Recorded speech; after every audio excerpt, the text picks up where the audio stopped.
California received letters from a killer while he was still killing. He signed each one with a cryptic symbol. He enclosed ciphers and dared anyone to crack them. He gave himself a name, the Zodiac, and demanded front-page attention. He taunted police with details only the murderer could know. And after more than half a century, not a single investigator can tell you his real identity. This is the unsolved mystery that still haunts America. And it didn't begin with a crime scene. It began with a message. To understand this terror, we have to look not at where the bodies were found, but at the ink on the page. Most serial killers hide in the shadows, desperate to remain invisible. This one did the opposite. He forced his way into the public consciousness, turning the local press into his personal megaphone. By mailing letters directly to the San Francisco Chronicle, the Vallejo Times-Herald, and the San Francisco Examiner, he bypassed detectives to speak directly to the citizens. He stamped his pages with a cross inside a circle, a cold geometric signature that offered no clues to his face, his background, or his real identity. This was a performer demanding a massive audience. He threatened to kill again if his letters were not printed on the front page. He turned the act of murder into an interactive game, holding entire cities hostage through the morning edition. This psychological pressure made his voice more terrifying than any weapon. For investigators, this created an unprecedented crisis. Traditional police work relies on physical evidence left at a crime scene. But here, the crime scene expanded across the entire region, with every single mail delivery. The letters created an omnipresent threat, making ordinary families feel as though the killer was watching them from the dark. Yet, despite his constant need to speak, to mock, and to boast, he remained a phantom. He spoke constantly, but he never revealed his name. In the late 1960s, Northern California was defined by rapid suburban expansion, yet just beyond the newly built neighborhoods lay vast stretches of isolated darkness. On the chilly night of December 20th, 1968, 17-year-old David Faraday and 16-year-old Betty Lou Jensen set out on their first date. David was a high school senior who loved cars and music. Betty Lou was a bright-eyed sophomore who had spent the day writing about her excitement in her diary. They drove to Lake Herman Road, a gravel-topped, unlit corridor outside Berryessa that local teenagers used as a quiet escape. Around 11 o'clock, they pulled into a secluded dirt turnout. What happened next shattered the suburban quiet. A lone vehicle pulled up beside them. Moments later, a gunman opened fire, ending both of their young lives on the gravel shoulder. Long before the letters, the cryptic symbols, or the terrifying front-page headlines, this double murder on a lonely road was treated as a localized tragedy. The nightmare had begun, but at this quiet roadside turnout, the mystery did not yet have a name. Just before midnight on July 4th, 1969, the illusion of an isolated tragedy vanished. Darlene Farron, a 22-year-old mother and waitress, parked with 19-year-old Michael McJoe at Blue Rock Springs Park in Vallejo. A quiet evening ended when a car pulled up behind them. A man carrying a bright flashlight walked up to the passenger window and opened fire with a 9mm pistol. Darlene was killed, but Michael survived his severe wounds, becoming the first living witness to see the shooter's face. Minutes later, at 12:40 a.m., a call came into the Vallejo Police Department. Dispatcher Nancy Slover answered a payphone call placed only blocks from headquarters. A calm, monotone voice claimed responsibility for the shooting, even identifying the weapon. Then the speaker added a terrifying detail. "I also killed those kids last year." In that single sentence, the shooter linked the Blue Rock Springs attack to the murders at Lake Herman Road. This was not a random robbery or a crime of passion. It was the first unmistakable sign of a killer who wanted the police to know exactly what he had done. On July 31st, 1969, 3 identical letters arrived at the San Francisco Chronicle, the San Francisco Examiner, and the Vallejo Times-Herald. The writer did not wait for investigators to profile him or give him a moniker. Instead, he took control of his own narrative. Across these pages, he introduced a cold geometric signature, a cross drawn inside a circle. This simple symbol, stamped on his correspondence, became his repeated signature. In these letters, he claimed the name Zodiac. By christening himself, he transformed a series of localized regional homicides into an ongoing, interactive spectacle. The letters were no longer just communications about the crimes, they were the crimes themselves, played out on the front pages. The public now had a terrifying, self-styled persona to follow, a phantom identity that filled the vacuum left by the lack of a physical suspect. The myth of the Zodiac had officially begun. Along with the letters, the killer had sent a 3-part, 408-character cryptogram. He claimed this code would reveal his true identity, turning the hunt into a race against time. But as days passed, professional code breakers hit a wall. The breakthrough came not from a government lab, but from a living room in Salinas, California. Donald Gene Hardin, a high school teacher, and his wife, Betty June, took up the challenge. They spent 4 days of intensive labor over their dining table using simple pencil and paper. By applying homophonic substitution and looking for common words like killing and forest, they cracked the code. At 6:35 p.m. on August 8, 1969, they delivered their solved worksheets to the San Francisco Chronicle. The public expected a name. Instead, they got a window into pure malice. The decoded message began, "I like killing people because it is so much fun. It is more fun than killing wild game in the forest because man is the most dangerous animal of all." The rambling text offered no identity, ending with the boast, "I will not give you my name." For Vallejo Detective Sergeant John Lynch, the solution was a profound disappointment. It offered only the killer's bragging. The first major breakthrough had succeeded only in giving the phantom a voice. He had not unmasked himself. He had simply claimed his stage. On a warm Saturday afternoon, September 27, 1969, college students Brian Hartnell and Cecilia Shepard drove to a quiet peninsula on the shores of Lake Berryessa. They wanted a peaceful picnic, a brief escape from classes. But the tranquility ended when a figure stepped out from the trees. He wore a heavy black hood, styled like an executioner's mask, with the cross-circle symbol stitched in white over his chest. In his hand, he held a long knife and pre-cut lengths of plastic clothesline. By abandoning his firearm for a blade, the killer changed his method from distant to intimate, bringing a new level of unpredictability to the terror. He bound their hands, then attacked them both. Brian Hartnell survived multiple stab wounds, but Cecilia Shepard died 2 days later from her injuries. Before fleeing into the Napa twilight, the killer walked to Hartnell's white car door. Using a black felt-tip marker, he drew his signature cross circle. Underneath, he listed his history, the dates of the December and July attacks, followed by the day's date, the time, and a final chilling phrase, "by knife." He had stepped out of the dark to compile a physical index of his crimes, claiming ownership of his path in broad daylight. On the cool night of October 11, 1969, the killer abandoned rural roads and entered the heart of San Francisco. At 9:40 p.m., 29-year-old taxi driver Paul Stein picked up a passenger who directed him to the upscale neighborhood of Presidio Heights. At the intersection of Washington and Cherry Streets, the passenger fired a single shot into Stein's head, took his wallet and keys, and tore away a piece of his blood-stained shirt before vanishing into the darkness. 3 teenage witnesses watched the man escape from a window across the street. They immediately called the police, describing a white male suspect. But in the chaotic transmission to Central Dispatch, a devastating error occurred. The radio broadcast warned patrol units to search for a black male. This mistake had immediate, catastrophic consequences. Patrol officers Donald Fook and Eric Zelms, driving blocks away, actually stopped a white man matching the teenager's description. Because of the incorrect radio alert, they let him walk. The killer later mailed a piece of Stein's bloody shirt to the San Francisco Chronicle, explicitly mocking the police for their goof.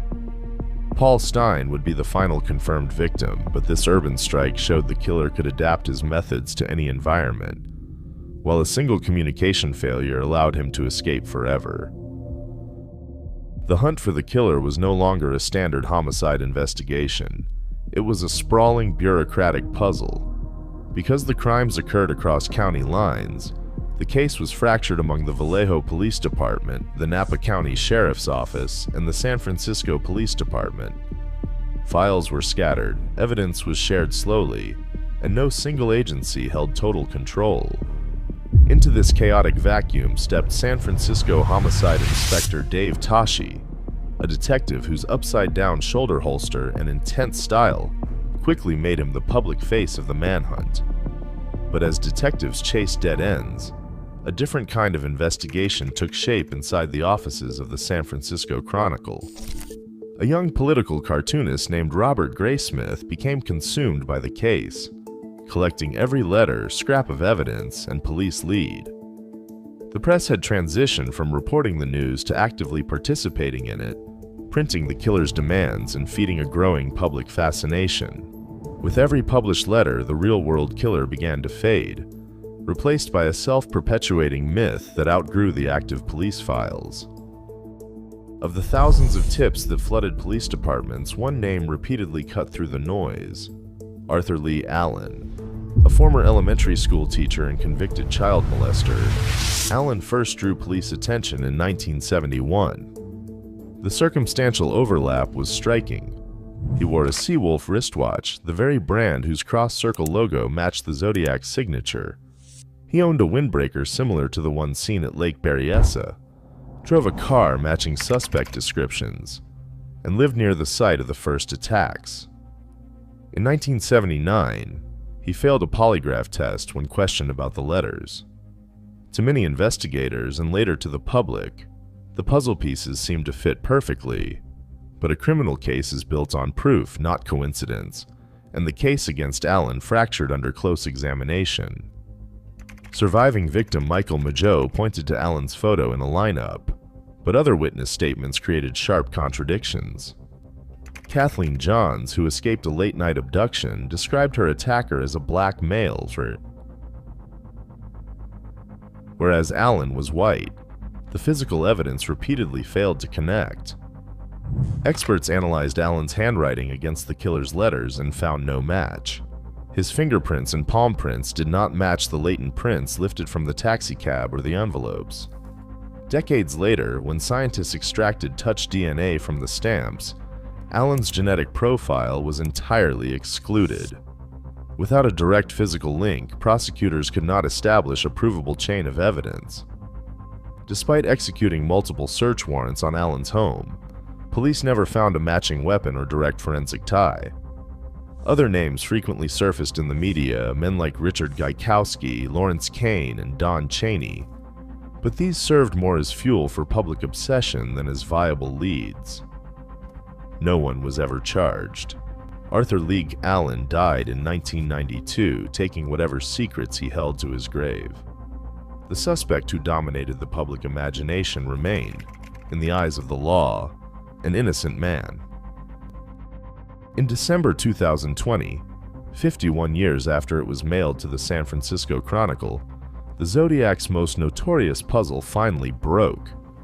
An international team of amateur codebreakers, David Aranchak, Sam Blake, and Jarl van Eyck, cracked the 340-character cipher known as Z340. They did not use secret government mainframes. They applied modern crowdsourced pattern analysis and a custom decryption program called AZ-Decrypt, processing hundreds of thousands of grid permutations. The FBI officially validated the solution, but the breakthrough offered frustration rather than answers. The decoded text revealed no name.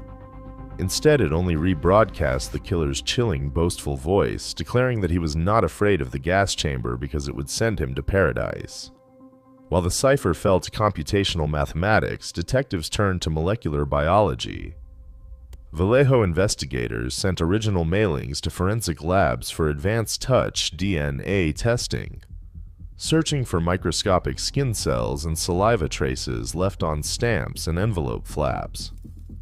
These techniques fundamentally changed what investigators could extract from half-century-old evidence, sparking a dramatic cycle of public breakthroughs and disputed claims. In 2021, an independent group called the Case Breakers pointed to a deceased Air Force veteran named Gary Post, claiming they had linked him to a partial DNA profile. But federal authorities quickly intervened, emphasizing that the case remained open. The DNA samples were highly degraded, and the claim was unverified. The investigative field is now split between verified scientific milestones, highly disputed theories, and outright speculation. Modern developments have successfully dismantled the killer's codes and isolated fragments of genetic material. Yet the physical identity of the Zodiac remains as elusive as it was in 1969. Decades later, the empty chairs at the victims' tables remain. The Zodiac transitioned from a flesh and blood killer into a permanent cultural ghost, escaping justice, but never our collective obsession. He wanted to be immortalized, but we must remember the lives he stole. If this journey stayed with you, please like the video. Subscribe for more deep dives into history's darkest mysteries.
This documentary is based on publicly available historical records, official investigations, and credible reporting.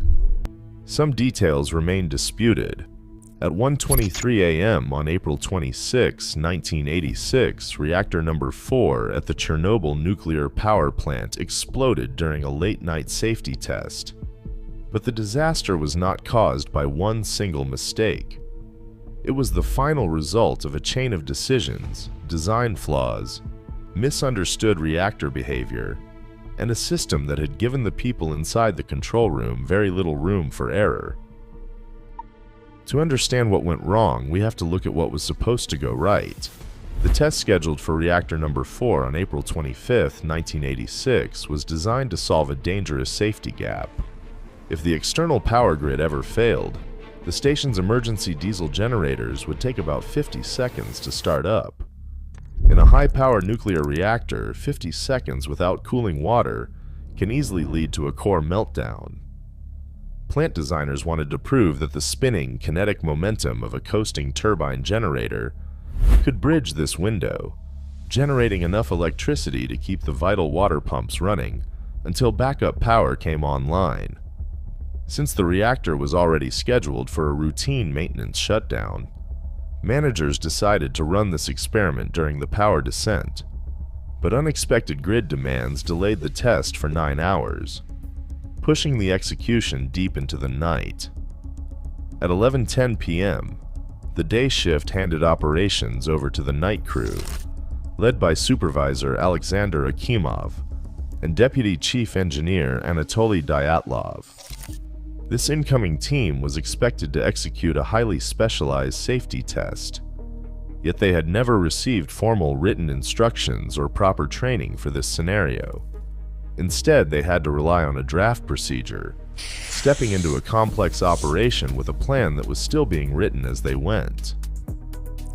At 1:06 a.m. on April 25th, operators began lowering the reactor's thermal output from its normal 3,200 megawatts down to 1,600 megawatts. They were preparing for the shutdown test.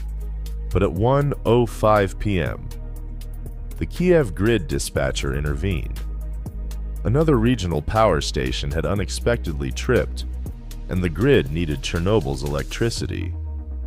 Reactor 4 was forced to remain at half power, holding at 1,600 megawatts for the next 9 hours. This administrative delay did more than just push the test into the dead of night. It triggered an invisible chemical trap deep inside the core.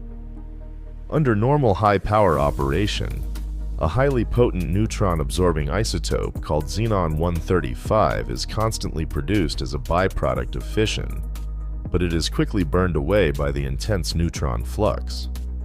Running at half power for 9 hours disrupted this balance, allowing a massive reservoir of xenon-135 to build up in the fuel.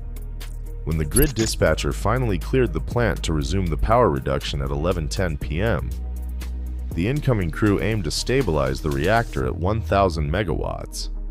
But as they lowered the power, the neutron flux dropped even further. The accumulated xenon could no longer transmute into stable xenon-136. Instead, this nuclear poison acted like a wet blanket over a fire, aggressively choking off the chain reaction. The reactor's output began to slip away from the operators. At 12:28 a.m. on April 26th, the thermal power collapsed entirely, cratering to just 30 megawatts. The power collapse to 30 megawatts should have ended the test. Under standard safety regulations, a drop of this magnitude required a complete shutdown of the reactor. But the pressure on the night shift was intense. Aborting the test meant delaying a highly anticipated safety demonstration, disrupting schedules, and answering to demanding managers who expected results. Instead of shutting down, the operators made the choice to restore power. Shift supervisor Alexander Akimov and operator Leonid Toptanov began manually withdrawing the boron carbide control rods from the core, pulling them out to allow the fission reaction to expand. By 1 a.m., they managed to stabilize the thermal output at roughly 200 megawatts. But the cost of this recovery was extreme. To keep the reactor running, the crew had withdrawn almost all of the control rods, leaving only 6 to 8 active inside the core. The plant's strict safety guidelines required a minimum operating reactivity margin of at least 15 effective rods to maintain control at all times. By continuing, the crew had pushed the reactor into a forbidden low-power range, operating far below the safe limit of 700 megawatts. They were now running a highly unstable machine with almost no mechanical brakes left to stop a sudden power surge. Inside the RBM K1000 core, solid graphite blocks act as the moderator, slowing down neutrons to sustain the nuclear chain reaction.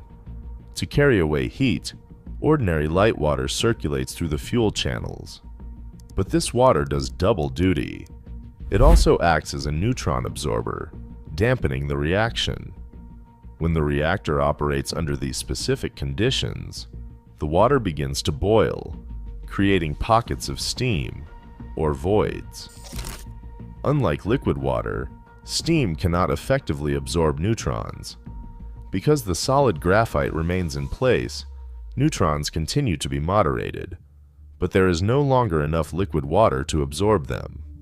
This causes the nuclear reaction to accelerate. This physical relationship is known as the positive void coefficient. In simple terms, it means that as liquid water turns to steam, the reactor's power increases. It creates a self-reinforcing loop. More heat produces more steam, which increases power, which in turn generates even more heat. Instead of naturally stabilizing, the reactor begins to run away, transforming what should be a cooling system into an engine for rapid, uncontrolled escalation. Operating an RBMK reactor below 700 megawatts thermal was strictly prohibited by Soviet safety regulations. It was a well-defined boundary designed to keep operators out of a physical danger zone. The problem lay deep within the reactor's massive core geometry, which was unusually tall and narrow. At high power, the entire core behaved predictably as a single system. But at low power, the neutron flux could tilt, effectively splitting the core into independent, unstable zones. One pocket of the reactor could experience a rapid increase in fission, while another remained quiet. This extreme spatial instability meant that the core became highly sensitive to even the smallest localized reactivity changes. In this forbidden low-power region, the physics of the machine became chaotic, completely eroding the reactor's inherent safety margins. The operators were no longer driving a stable, self-regulating machine.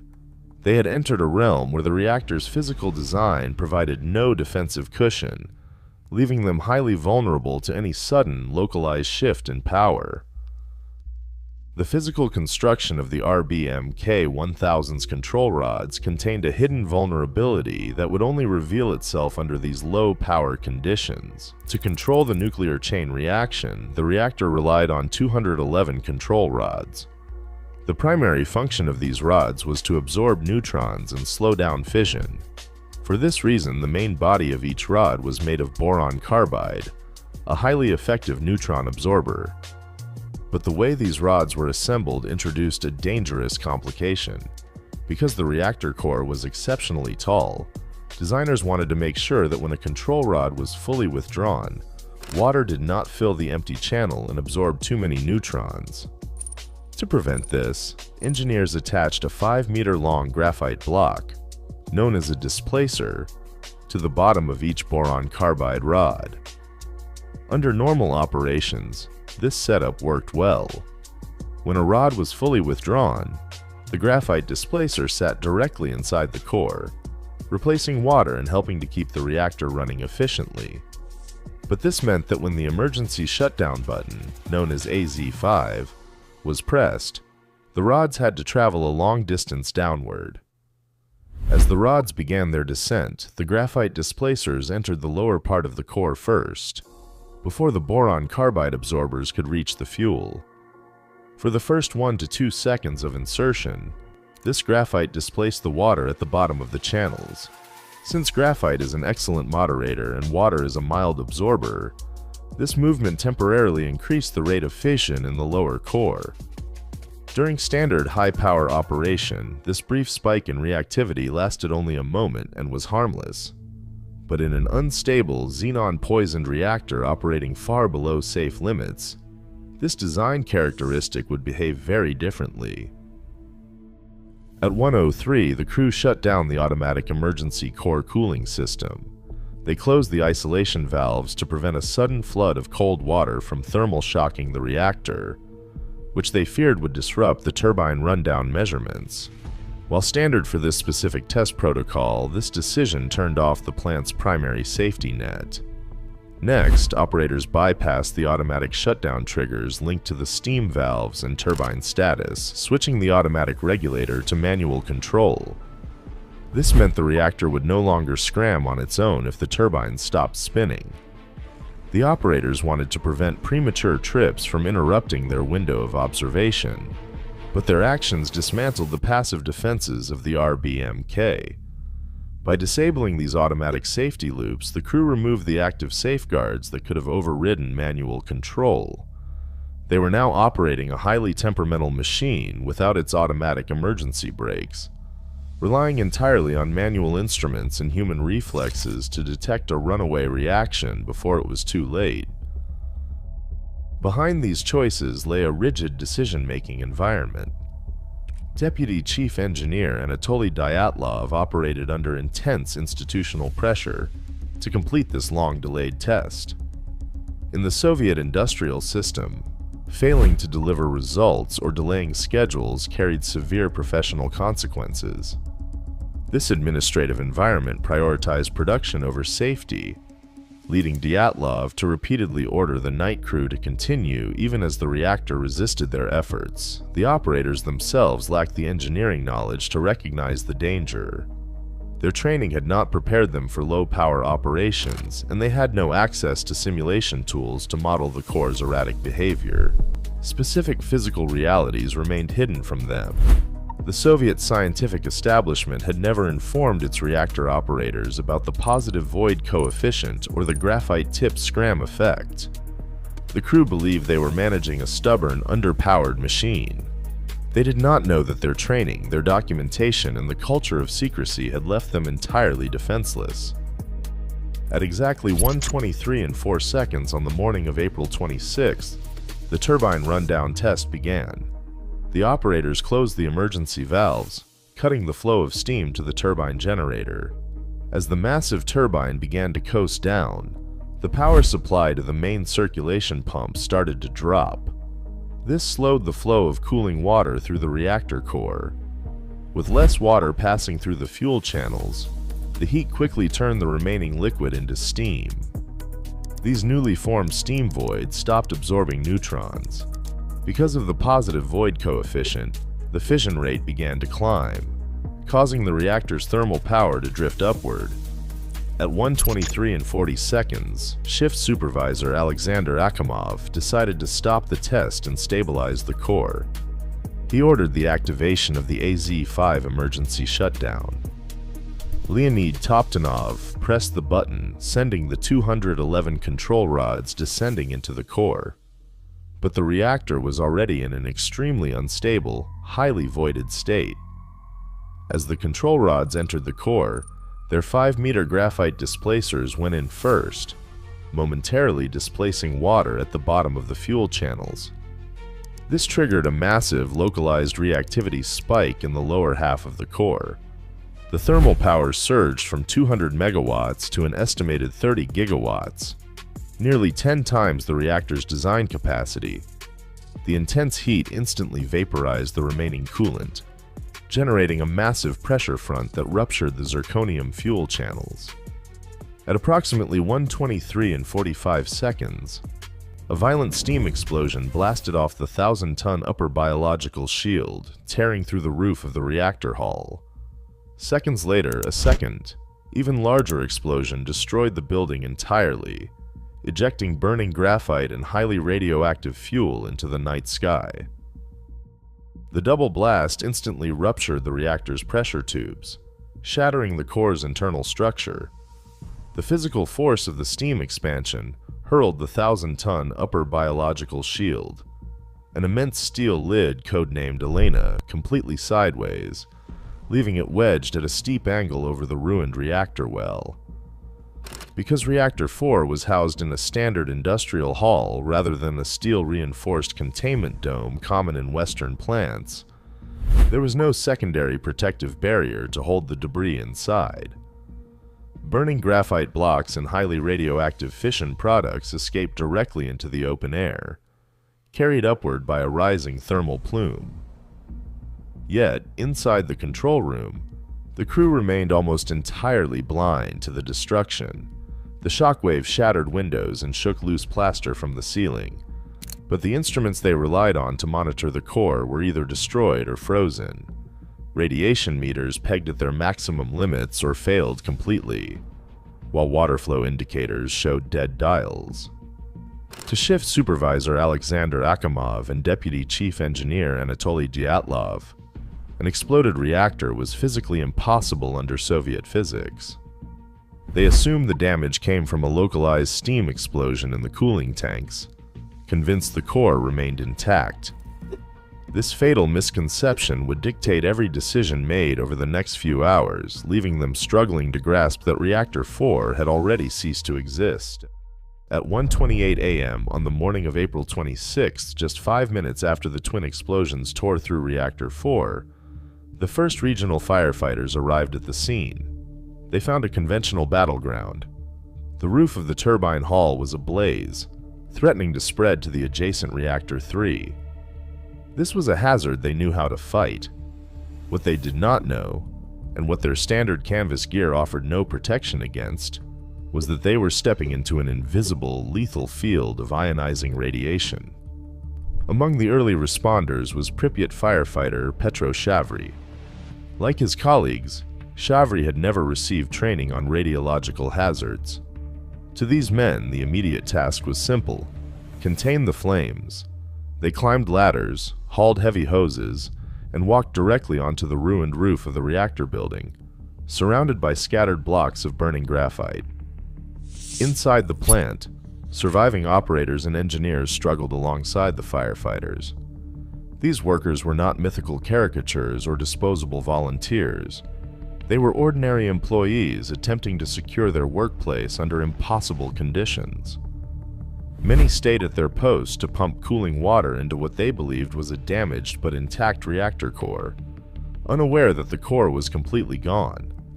Within hours, the physical toll of this silent hazard became undeniable. By the end of the first day, 132 workers and firefighters were admitted to the Pripyat hospital showing severe symptoms of acute radiation sickness. Out of the 600 people present at the site during the initial response, 134 would eventually be diagnosed with acute radiation syndrome. For 28 of them, the exposures would prove fatal within the next 3 months. While hospital wards in Pripyat filled with injured responders, life in the city just 3 kilometers away proceeded as if nothing had happened. Saturday, April 26th, opened as a warm spring day. Children walked to school for morning classes, shoppers queued outside grocery stores, and couples prepared for weekend weddings. From concrete apartment balconies, laundry hung out to dry in the gentle breeze. On the streets, some residents noticed a metallic taste in their mouths and a dry irritation in their throats. But without any timely warning from plant management or municipal leaders, there was no reason to suspect danger. Local police officers had blocked the roads leading out of the city early that morning, yet they stood at their checkpoints without protective gear, telling inquiring citizens that the closures were part of a routine drill. Residents breathed the air, gathered in public parks, and watched a distant column of smoke rise from the horizon, completely unaware that invisible particles of iodine and cesium were settling over their skin, clothes, and gardens. Official evacuation records and personal accounts document a community continuing its weekend routines in absolute silence. Throughout the first 36 hours after the explosion, the people of Pripyat lived under a cloud of incomplete information, their daily lives progressing normally while a silent crisis expanded around them. While the Soviet state worked to keep the disaster contained within its administrative borders, the laws of physics ignored geopolitical boundaries. On the morning of April 28th, more than 1,200 kilometers away in Sweden, automated radiation monitors at the Forsmark nuclear power plant triggered an alarm. Workers there initially feared a leak inside their own facility, but manual checks quickly revealed that the radioactive particles settling on their boots had been carried by atmospheric winds from the east. The Swedish detection shattered the domestic monopoly on information. It exposed the massive scale of the atmospheric release to the global community, leaving Soviet authorities with no way to deny that something had gone catastrophically wrong. When Swedish officials contacted Moscow demanding an immediate explanation, the Soviet government was forced to acknowledge the event. Yet, the subsequent response remained heavily managed. On the evening of April 28th, the state television program Berryessa broadcast a terse, 4-sentence announcement.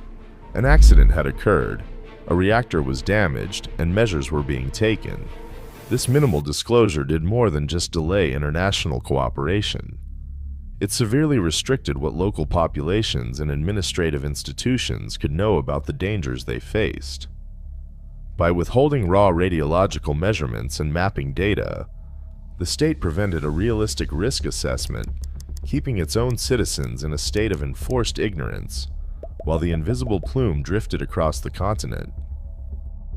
With the disaster exposed to the world, the Soviet state had to contain the open wound of Reactor 4. The immediate solution was a massive militarized cleanup operation, that would eventually mobilize an estimated 600,000 people. These were the liquidators, a vast force of soldiers, miners, power plant staff, and civilian volunteers. To clear the highly radioactive debris from the reactor roof, officials initially deployed remote-controlled heavy machinery and robotic rovers from West Germany and the Soviet Union. But the intense ionizing radiation quickly fried the delicate electronic circuitry of these machines, leaving them dead in the ruins. With technology useless, the state turned to human labor.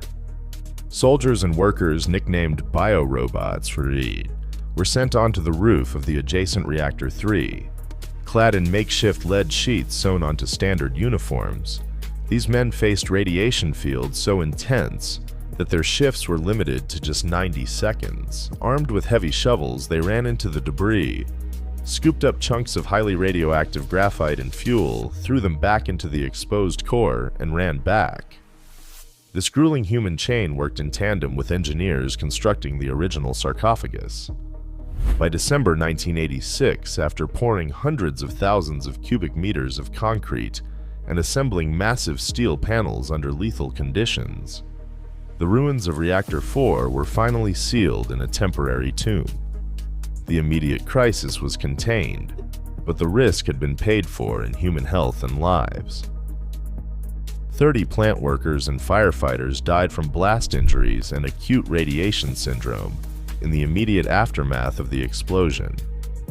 In the decades since, the most clearly documented long-term health consequence has been a major increase in thyroid cancer among those who were children or teenagers in 1986, primarily from drinking milk contaminated with radioactive iodine. Over 19,000 cases have been recorded across Ukraine, Belarus, and Russia, though early detection and effective treatment kept the mortality rate low. Estimating broader long-term cancer deaths remains a subject of intense scientific debate. While the Chernobyl Forum projected around 4,000 potential excess cancer deaths among the most highly exposed populations, other statistical models suggest far higher numbers. These figures remain theoretical calculations rather than settled, verifiable data. The social and economic toll was immediate. Over 115,000 people were permanently displaced from the exclusion zone, abandoning their homes, farms, and communities to escape lasting cesium-137 contamination. The massive financial burden of containment, coupled with the political fallout of the initial cover-up, severely strained the Soviet state. Chernobyl was not simply a reactor explosion. It showed what can happen when flawed technology, human decisions, incomplete information, and institutional pressure collide. If you enjoy documentaries that investigate how extraordinary real events happened, subscribe to the Atlas Network, where new full documentaries premiere every Friday, with feature documentaries and shorts throughout the week.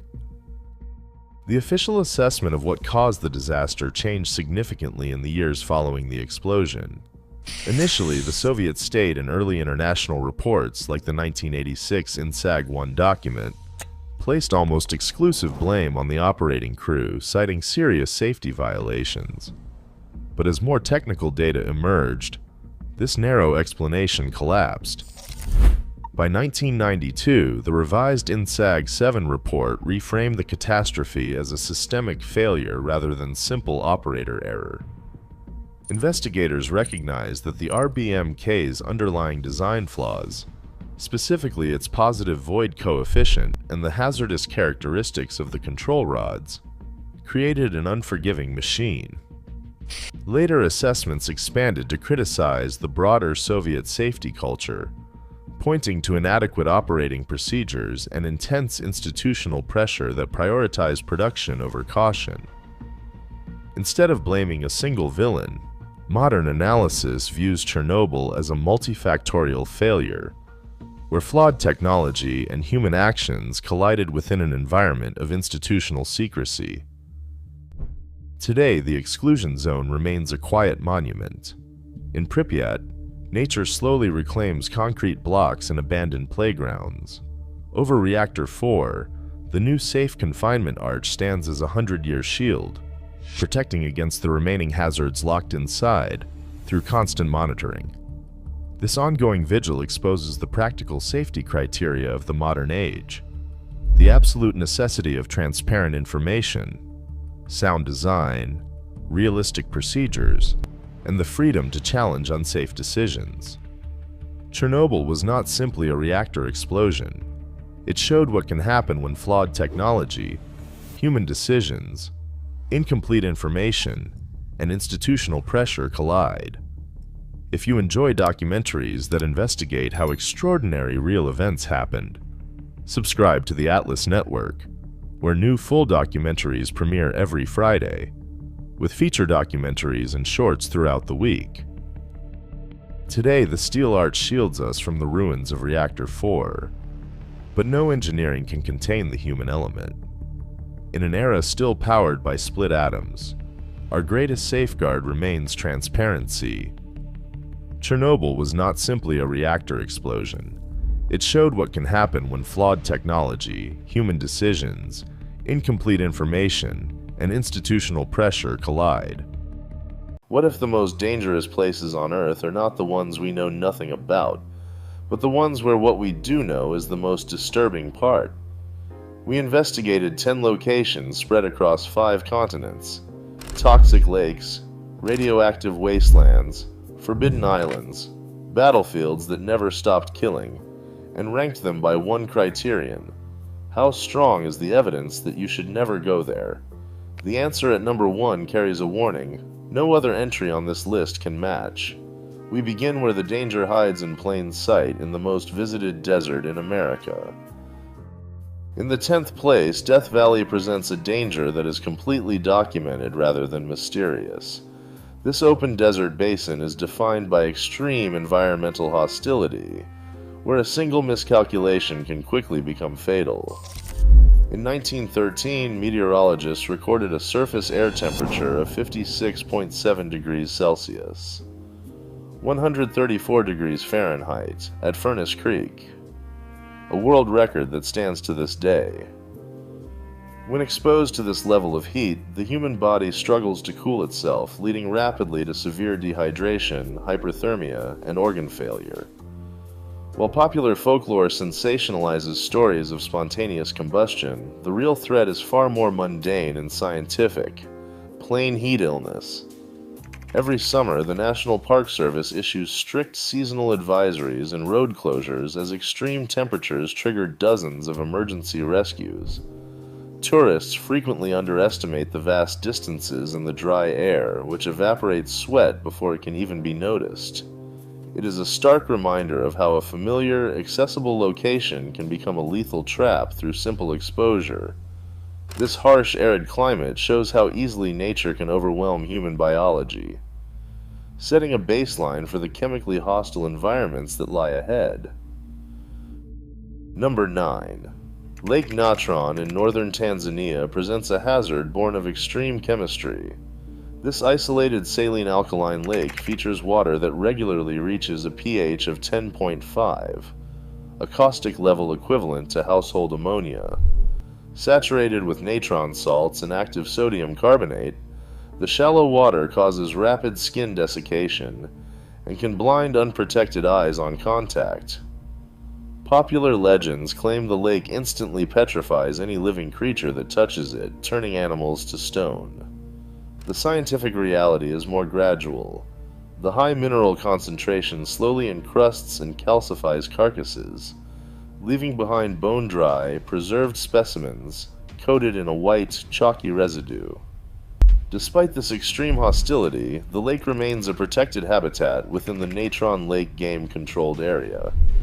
It serves as a vital, fragile nesting ground for millions of lesser flamingos, who rely on the caustic, isolated shallows as a natural barrier to keep predators away.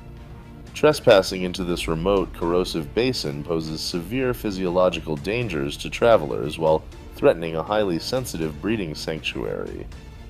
Here, extreme chemistry preserves the physical evidence of death, leading directly to a place where sudden abandonment preserves the physical remnants of human crisis instead. In the 8th place, North Brother Island shifts the focus from natural hazards to human-made isolation. Located in New York City's East River, this 16-acre landmass was purchased in 1885 to establish Riverside Hospital, a quarantine facility designed to contain highly infectious diseases like smallpox and yellow fever. Its most infamous resident was Mary Mallon, known as Typhoid Mary, who was forcibly confined to a brick bungalow on the island for nearly 3 decades until her death in 1938. The advent of modern antibiotics rendered such isolation facilities obsolete, leading to the permanent closure of the hospital complex in 1963. Today, nature has reclaimed the site, leaving its 25 remaining structures in a state of extreme dilapidation. Unstable masonry, collapsed roofs, and hazardous debris make the ruins physically dangerous. Now managed as a restricted bird sanctuary to protect nesting water birds, the island is strictly off limits to the public. The city enforces this year-round ban with patrols, and unauthorized landings regularly result in arrest. The crumbling hospital serves as a silent monument to early public health crises, sealed off by decay and memory. Number 7. Bohemian Grove in Northern California shifts the barrier from physical decay to legal restriction. Owned outright by the private Bohemian Club, this 2,700-acre redwood campground is protected by strict California trespassing laws and heavily monitored security. The club pays roughly $250,000 in annual property taxes to maintain the exclusive retreat. Every July, high-profile figures from politics, business, and entertainment gather here for a 2-week summer retreat. The event begins with the Cremation of Care, a theatrical performance where members symbolically burn an effigy called Dull Care before a giant stone owl. While this closed-door ceremony has fueled decades of wild conspiracy theories about occult rituals and global shadow governments, academic studies confirm a much more mundane reality. The Grove functions as an elite social club, offering informal networking and relaxation. No credible evidence supports claims of covert policymaking. Local sheriff deputies guard the perimeter, and unauthorized entry can lead directly to arrest and prosecution. It is a place kept off limits entirely by human choice, but other dangerous locations are guarded by a climate that fiercely resists human survival. In the 6th place, the Danakil Depression in northern Ethiopia marks a transition into extreme physical hostility, where geological forces render the terrain itself actively toxic. This low-lying desert basin sits over a tectonic triple junction where 3 tectonic plates are tearing apart, forcing magma close to the surface and fueling volatile volcanism.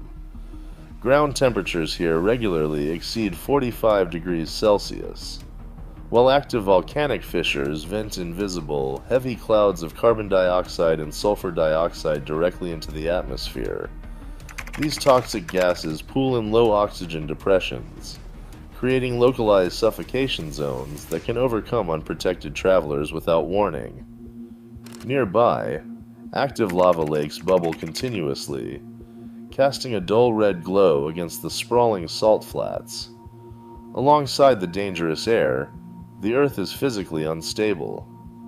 Hydrothermal fields boil highly corrosive acid, creating thin, deceptive salt crusts that can easily collapse under a visitor's weight, inflicting severe thermal and chemical burns.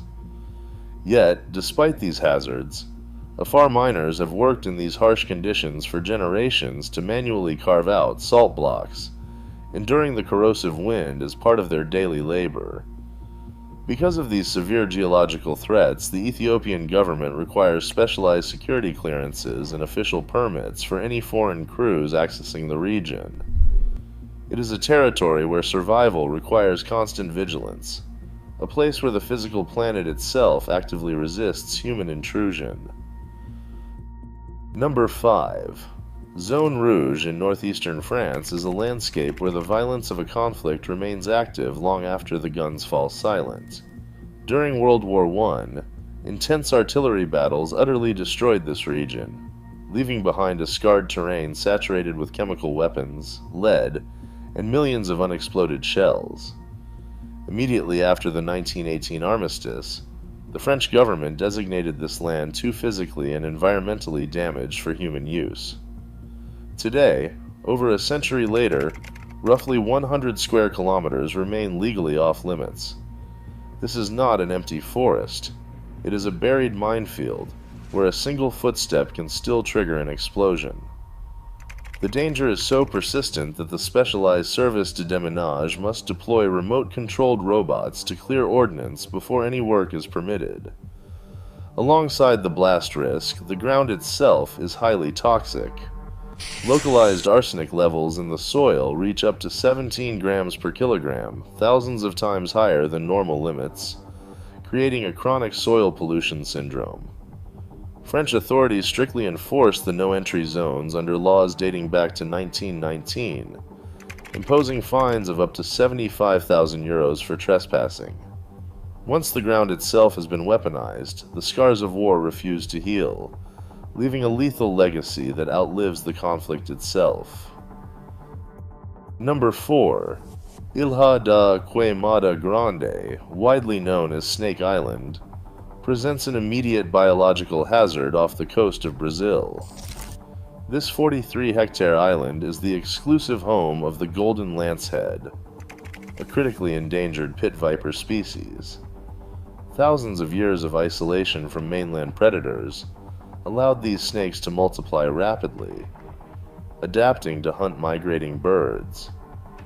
This evolutionary path resulted in a highly specialized, fast-acting venom designed to melt flesh and neutralize prey almost instantly. Field surveys suggest a density of up to 4,000 vipers per square mile, transforming the thick canopy into a biological minefield. While sensational internet folklore claims hundreds of visitors have died here, official records show no corroborated civilian casualties, primarily because landing is strictly outlawed. The Brazilian Institute of the Environment and Renewable Natural Resources heavily restricts access, permitting only authorized scientific researchers with medical escorts to step ashore. For anyone else, the risk is absolute. A single bite on this remote rock, located 33 kilometers off the coast, offers no casual rescue options and makes medical intervention virtually impossible before the venom takes hold. It is a place where the threat is highly concentrated, visible, and alive, showing how nature can defend a territory without human intervention. Coming to the top 3, the Chernobyl exclusion zone in Ukraine presents a hazard that is completely invisible, highly persistent, and backed by decades of rigorous scientific monitoring. Following the catastrophic reactor meltdown in 1986, Soviet authorities established a strict 30-kilometer exclusion zone that remains legally restricted to this day. Unlike immediate physical threats, the danger here lingers silently in the soil, water, and decaying infrastructure. Radioactive isotopes like cesium-137 and strontium-90 continue to decay on a human timescale, creating a complex grid of concentrated hotspots.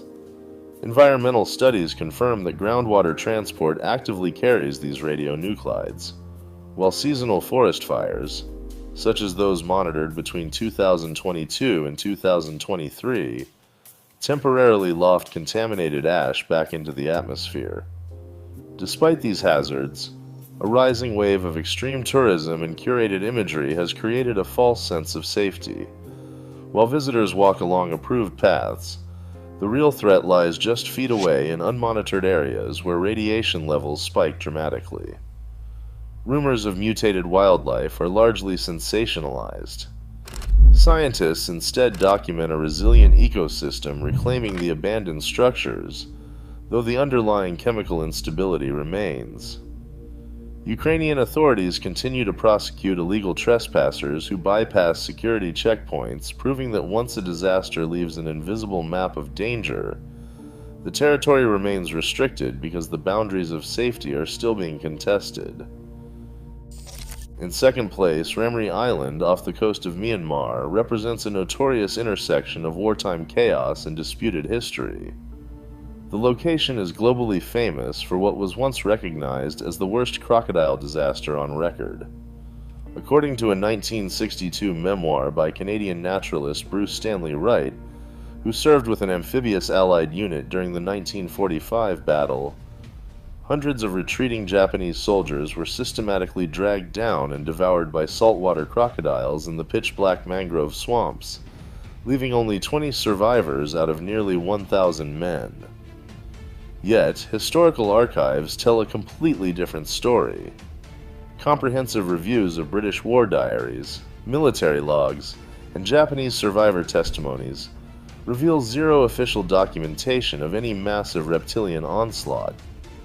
A rigorous scientific reassessment published in 2001 by herpetologist Stephen Platt estimated that while crocodiles inhabited the tidal channels, they likely claimed only 10 to 15 lives. The vast majority of the Japanese soldiers succumbed to combat wounds, dehydration, malaria, and drowning in the thick tidal mud. Today, the biological threat of the saltwater crocodiles has largely vanished, as the species has been functionally extirpated from the island due to decades of hunting and habitat loss. But Ramri remains exceptionally dangerous for visitors for entirely modern reasons. Situated in Myanmar's volatile Rakhine state, the island is currently engulfed in violent, ongoing conflict between armed factions, including the military junta and the Arakan army. Strict security checkpoints, restricted travel permits, and active military operations make the territory virtually impossible to access for foreign researchers, journalists, or travelers. Even without the ancient threat of the swamps, the island's borders are actively defended by modern warfare, proving that sometimes the true danger of a territory shifts, but the boundary remains closed. And finally, in first place, North Sentinel Island in the Indian Ocean represents a territory where human exclusion is enforced by both international ethics and defensive resistance. For thousands of years, the Sentinelese people have lived in voluntary isolation on this forested landmass. The Indian government strictly maintains a 5 nautical mile maritime exclusion zone around the island, a buffer zone designed to protect both outsiders and the tribe itself. The primary danger here is biosecurity. Because the Sentinelese have lived in complete isolation, they lack immunity to common global pathogens like influenza or measles. A simple cold introduced by a visitor could easily destroy the entire population. This extreme biological vulnerability underpins the legal framework protecting their right to be left alone, a principle supported by the United Nations Declaration on the Rights of Indigenous Peoples. Despite clear warnings, fatal intrusions have occurred. In 2006, 2 fishermen who drifted onto the island's reefs were killed by defensive arrow fire. In 2018, an American missionary named John Allen Chow illegally paid local fishermen to transport him to the island. Chow was killed shortly after landing on the beach. When the Indian Coast Guard attempted a recovery operation via helicopter, they were forced to retreat under a volley of arrows, highlighting the absolute refusal of outside contact. Sensational rumors often claim the Sentinelese practice cannibalism or possess secret technology, but historical and anthropological records completely refute these stories. The tribe acts out of defensive survival, protecting their borders from external threats. Ultimately, North Sentinel Island remains completely closed to the world, because the known scientific and ethical realities make any human entry indefensible. If you want to discover more investigative documentaries about the world's most mysterious realities, subscribe to the channel. Across all 10 locations, one truth emerges. The most dangerous borders are the ones we created ourselves through war, industry, and neglect. These sites remain terrifying not because of myth, but because the verified reality of what happened there is too devastating to ignore. Human curiosity drew us to the edge, but these borders must remain closed. Subscribe to join us on our next investigation. 5 cases, years of evidence, 0 answers. We are counting down 5 unsolved American mysteries where every lead, every theory, every search has fallen short. An abandoned vehicle in a frozen mountain wilderness with no explanation for how it got there. A desperate phone call that suddenly cuts to silence. 5 children who vanished after a Christmas Eve fire and may never have been in the house at all. And the final mystery is not simply about what happened. It is about whether a family spent the rest of their lives searching for children who may have still been alive. This video discusses real disappearances, deaths, and unresolved investigations. Some details may be disturbing. The information presented is based on publicly available reports, documented investigations, historical records, and witness statements. Competing theories are included for discussion, but speculation must not be presented as established fact. In the 5th place, the Plumas National Forest in California became the stage for one of the most baffling cases in American history. On February 24, 1978, 5 young men from Yuba City, Gary Mathias, Ted Weiher, Jack Madruga, Bill Sterling, and Jack Hewitt, attended a college basketball game in Chico. They never made it back home alive. 4 days later, Madruga's 1969 Mercury Montego was found abandoned on a remote, snow-packed mountain road at an elevation of 4,400 feet, far off their expected route. The vehicle itself was fully operational and showed no mechanical issues. It had a quarter tank of fuel, the doors were unlocked, and the tires were intact. There was no damage, yet the men walked away into a severe mountain winter storm. Only 4 sets of distinct footprints were found leading away from the abandoned car. In June, searchers located a remote Forest Service trailer 20 miles away. Inside, Ted Weiher's emaciated body lay, wrapped carefully in 8 thick blankets. The autopsy confirmed he survived between 8 and 13 weeks, ultimately dying of starvation and hypothermia. Curiously, a massive cache of non-perishable food, water, a propane heater, and fuel remained completely untouched inside the trailer.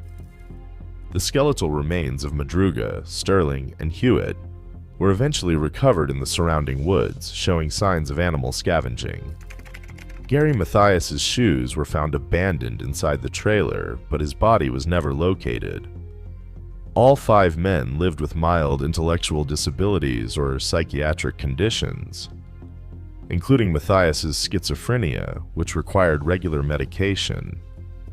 Investigators remain paralyzed by the central contradiction. Why would men freeze and starve to death in a shelter stocked with the very food and heat that could have saved their lives? In the 4th place, a midnight phone call in rural Minnesota ended with a sudden exclamation that still echoes for investigators.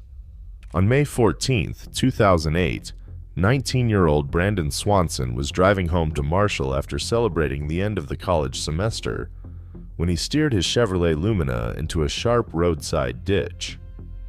Unharmed, he called his parents at 2:05 in the morning, explaining that his car was stuck and asking them to pick him up. He told them he was near the town of Lynn and could see the lights of the town nearby. He decided to walk toward those lights while keeping his father on the phone. For 47 minutes, they spoke as Brandon walked along gravel roads, describing the gravel under his feet in the night air. Then, at 3:10 in the morning, Brandon suddenly yelled, "Oh, shit!" and the line went dead. His parents rushed to find him, but they were searching in the wrong place. Although Brandon was convinced he was near Lind, subpoenaed cell phone tower records later revealed a massive geographical discrepancy. His phone was actually pinging off a tower 25 miles away, near the small town of Taunton. When police located his abandoned Chevrolet Lumina the next morning, it was indeed sitting in a ditch on Lincoln Lyon Road near Taunton, with the keys missing and the doors wide open.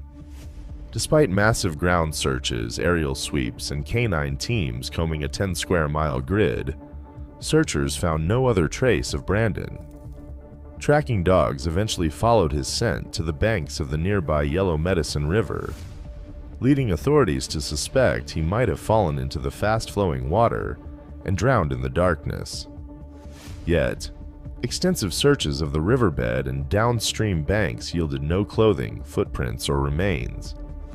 Brandon Swanson simply vanished into the Minnesota prairie, leaving behind only a silent cell phone signal and a final, unexplained exclamation. In the third place, a remote forest road in the Sans Bois Mountains of Oklahoma became the final destination for a family seeking a fresh start. On October 8, 2009, Bobby Jamison, his wife Sherilyn, and their 6-year-old daughter Madison drove into the rugged hills to look at a 40-acre plot of land. They never returned. 8 days later, hunters discovered their 1999 Chevrolet pickup truck abandoned on a gravel path, locked and undisturbed. Inside the vehicle, investigators found a series of baffling contradictions. The family's small dog was locked in the cabin, severely dehydrated, but still alive after more than a week without sustenance. Under the front seat sat $32,000 in cash, along with the family's wallets, identification cards, warm coats, and GPS unit. There were no signs of a struggle, no traces of blood, and no indications of forced entry. It was as if the Jamisons had simply stepped out for a moment and vanished. The investigation took a stranger turn when police reviewed security footage from the family's home recorded the morning of their departure. The video showed Bobby and Sherilyn moving in a silent, trance-like state, loading the truck over several hours without speaking to one another. Local search efforts across the rugged terrain yielded no clues until November 2013, when hunters stumbled upon skeletal remains just 3 miles from the abandoned truck. Forensic testing confirmed the bones belonged to the Jamison family. The bodies were found lying face down, side by side in a neat row. Because of the extreme decomposition of the skeletal remains, the medical examiner could not determine a definitive cause of death, leaving open theories ranging from murder-suicide and drug involvement to hypothermia. The physical evidence provides no clear path. Investigators remain left with the central puzzle of why a family would abandon their vehicle, their life savings, and their beloved pet, only to walk together into the quiet mountain woods to die. In second place, a rain-slicked runway in Seattle and the roar of a Boeing 727 engine began one of the most audacious crimes in aviation history. On November 24, 1971, a man calling himself Dan Cooper boarded a short flight from Portland to Seattle. Shortly after takeoff, he handed a flight attendant a note claiming he possessed a bomb in his briefcase. His demands were clear: $200,000 in $20 bills and 4 military-grade parachutes. Once the plane landed in Seattle, Cooper exchanged the 36 passengers for the cash and survival gear, ordering the crew to fly toward Reno, Nevada at a low altitude with the landing gear down. Somewhere over the dense forests of southwestern Washington, during a blinding rainstorm, Cooper lowered the plane's aft stairs and leapt into the freezing darkness. He was never seen again. Despite a massive, decades-long FBI investigation codenamed Norjack, authorities found no body, no parachute canopy, and no clothing. The only physical items linking the hijacker to the crime were a black clip-on tie left on seat 18E and a small portion of the cash discovered years later. In 1980, an 8-year-old boy digging in the sand at Tina Bar, a beach along the Columbia River, uncovered 3 rotting packets of the $20 bills totaling $5,800. The serial numbers matched the ransom money, but the location of the bills only deepened the mystery. If Cooper perished during his jump, the wilderness should have eventually yielded his remains or the rest of the fortune. If he survived, he managed to slip away into the night without leaving a single trace. After 45 years of tracking thousands of leads, the FBI officially suspended the active investigation in 2016. And finally, in first place on Christmas Eve 1945, a devastating house fire in Fayetteville, West Virginia, left behind an agonizing mystery that would haunt a family for the rest of their lives. George and Jenny Sauter, along with 4 of their children, escaped the roaring blaze. 5 children, Maurice, Martha, Louis, Jenny, and Betty, were trapped upstairs. But when the fire subsided, the expected tragedy turned into a bizarre puzzle. A thorough search of the ash yielded 0 skeletal remains, dental fragments, or biological trace of the 5 missing children. State fire marshals claimed the heat of the fire cremated the bodies, yet bone experts refuted this, noting that a typical house fire cannot burn hot enough or long enough to completely obliterate human skeletons. In the days surrounding the fire, a series of deliberate acts came to light. The family's telephone line was cut. A ladder usually kept against the house was found moved to a nearby embankment. George Sauter tried to use his 2 work trucks to drive closer to the upstairs windows, but both vehicles mysteriously failed to start, despite functioning perfectly the day before.